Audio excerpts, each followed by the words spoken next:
आज के press conference में आप सब लोगों का स्वागत करते हैं।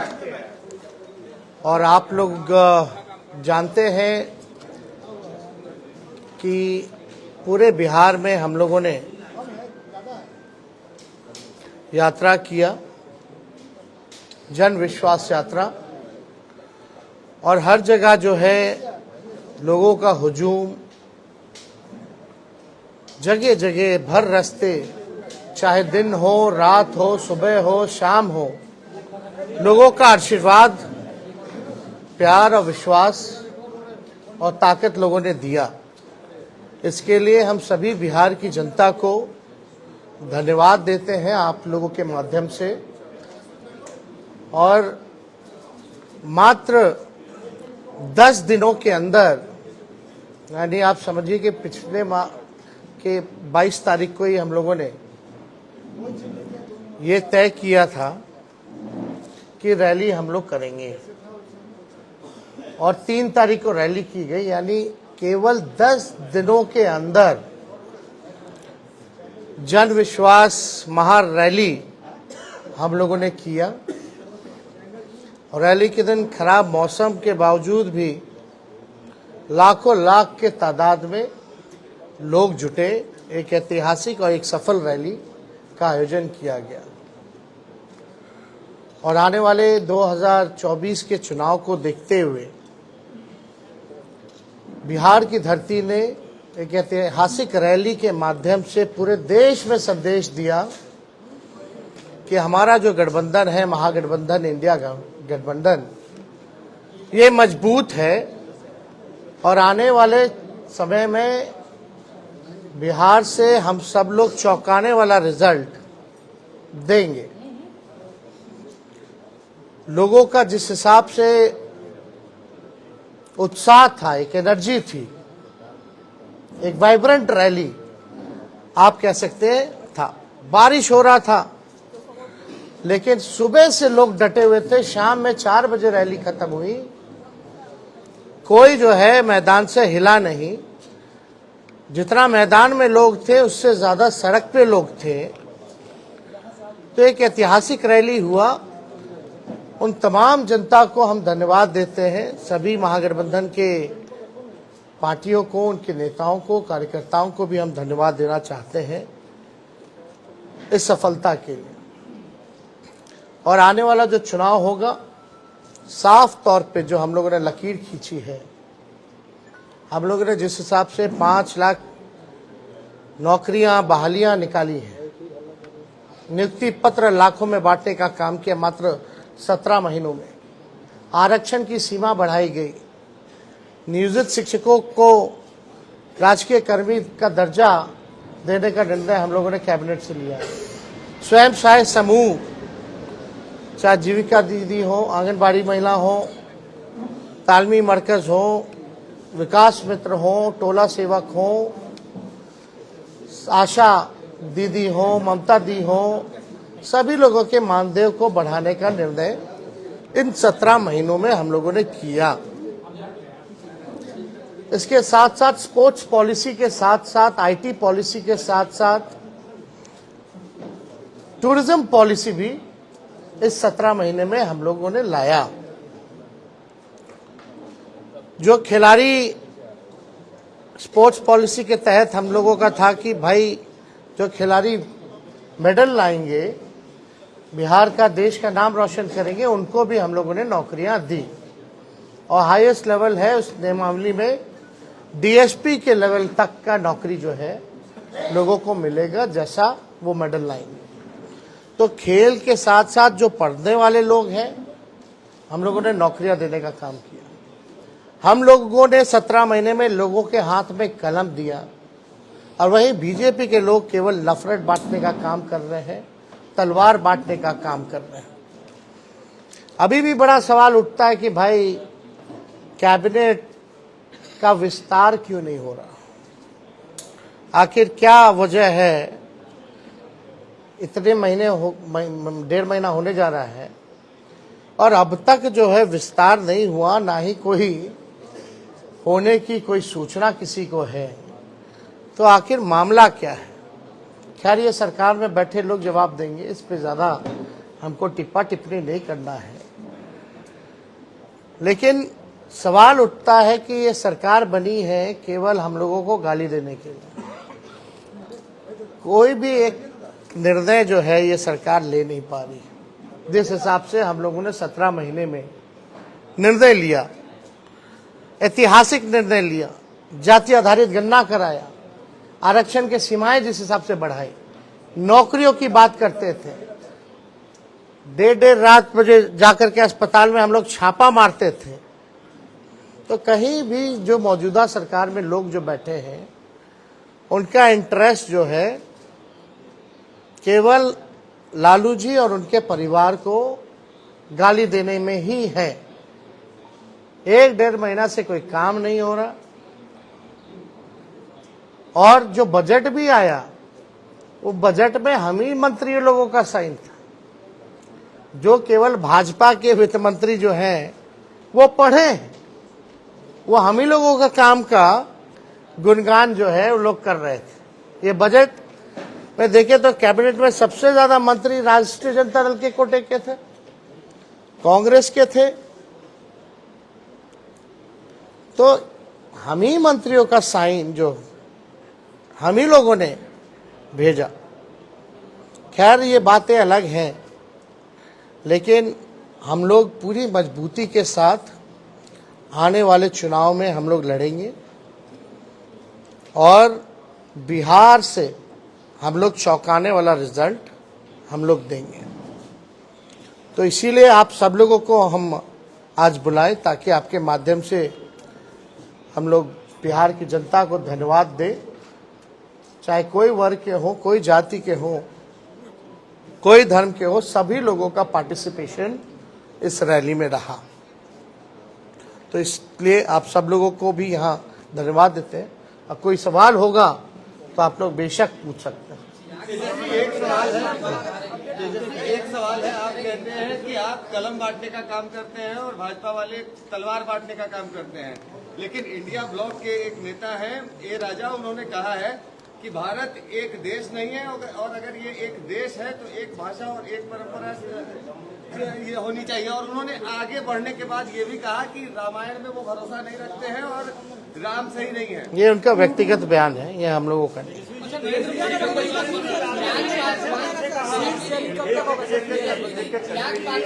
हमारा सीट शेयरिंग एनडीए से पहले हो जाएगा, अंतिम चरण में चिंता नहीं है। ठीक है, इसमें हमको क्या कहना, हमको तो कहीं जाना है नहीं, हम तो जहाँ हैं वही हैं। जिनको आना होगा वो ना बताएंगे, वो तब की बात है, तब की बात। ब्रिजभूषण शरण सिंह ने कहा है कि मैं मोदी का परिवार हूं। ब्रिजभूषण शरण सिंह जितने महिलाओं का शोषण का आरोप है, उन्होंने भी कहा कि मैं भी मोदी का परिवार हूं।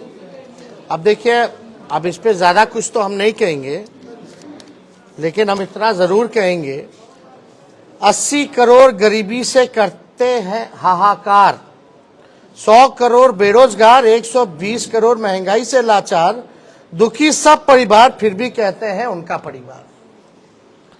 दोबारा हम पढ़ देते हैं, 80 करोड़ गरीबी से करते हाहाकार, 100 करोड़ बेरोजगार, 120 करोड़ महंगाई से लाचार, दुखी सब परिवार, फिर भी कहते हैं उनका परिवार। मतलब मुद्दे की बात होनी चाहिए। पिछले बार चौकीदार हो गए थे, अब जो है परिवार हो गए हैं।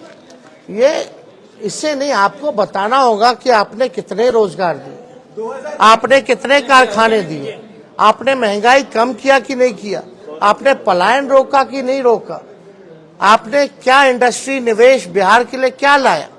आपको इस मुद्दों पर जो है कितनी गरीबी आपने हटाने का काम किया, आपको इन मुद्दों पर जो है लोगों को बात करनी चाहिए।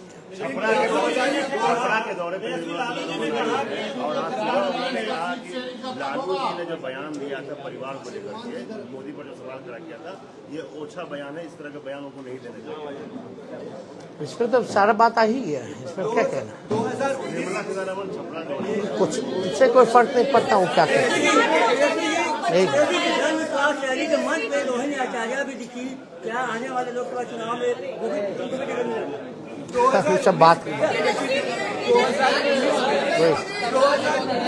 एक वन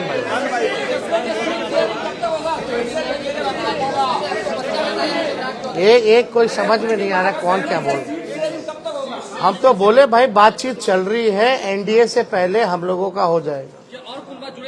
लेकिन आप देखिएगा जो लिस्ट भाजपा का निकला, बिहार का तो किसी का नहीं निकला।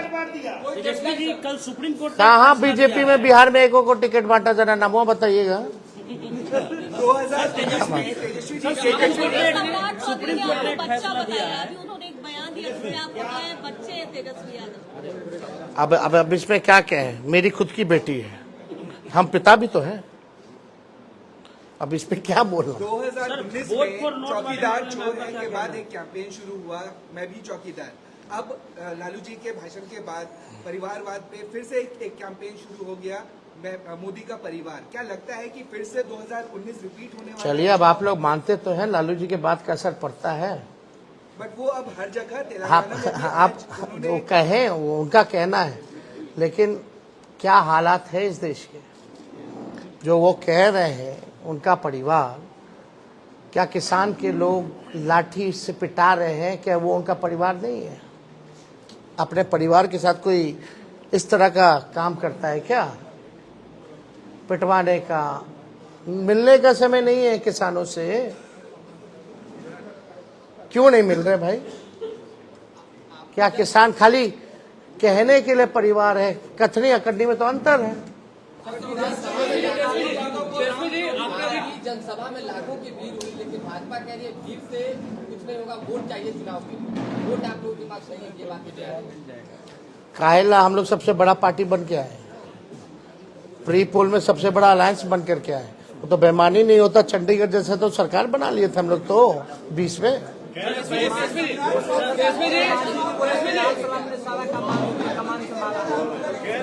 सब लोगों का योगदान है, और जो लोग कुछ भी कहते हैं वो अपना भी करके देख लें। सुप्रीम कोर्ट ने कहा, अब लास्ट क्वेश्चन आखिरी, वोट फॉर नोट का मामला सुप्रीम कोर्ट ने कहा है क्या जो 4 विधायक हैं उस पर कार्रवाई होगी? क्योंकि सुप्रीम कोर्ट ने कहा कि वोट फॉर नोट के मामले में पार्टी कार्रवाई कर सकती है। नहीं, इसमें हम लोगों ने लिखित में हमारे सचेतक ने और हमने खुद भी स्पीकर महोदय को हमने लिख करके दिया है। तो निर्णय, क्योंकि कानून तो है और इसमें एविडेंस भी है, और एविडेंस आप सब लोगों ने देखा ही था। कोई भी उधर का इधर आके नहीं बैठा, जो कुछ लोग थे इधर के ही उधर जाकर के बैठे हैं। ये तो सबसे बड़ा एविडेंस है। और परंपरा के हिसाब से वोटिंग के टाइम में जिसको जहां सीट अलॉट होता है उसको वहीं बैठना पड़ता है। तो इतना बड़ा सबूत है, तो हम तो लिख करके दिए हैं, कार्रवाई तो होनी चाहिए। अब अगर कुछ निर्णय नहीं ले पाते हैं स्पीकर महोदय, तो हमारे पास रास्ता खुला हुआ है। अब खुद कह दिया तो स्पेसिफिकली हम लोग जा करके फिर लाएंगे। अब तो कम से कम स्पीकर साहब को निर्णय ले लेना चाहिए ना। उसको लेकर भाजपा कह रही है कि पैसे पर बुलाया गया है, जो भी भाजपा कही। ठीक है, उनकी मर्जी। एक बार फिर सब जितना लाखों लोग आए ना, सबके यहाँ ईडी सीबीआई भेज दे, बता देगा लोग। जरा 10 लाख से ऊपर जो लोग आए हैं, जरा सबसे पूछताछ कर ले।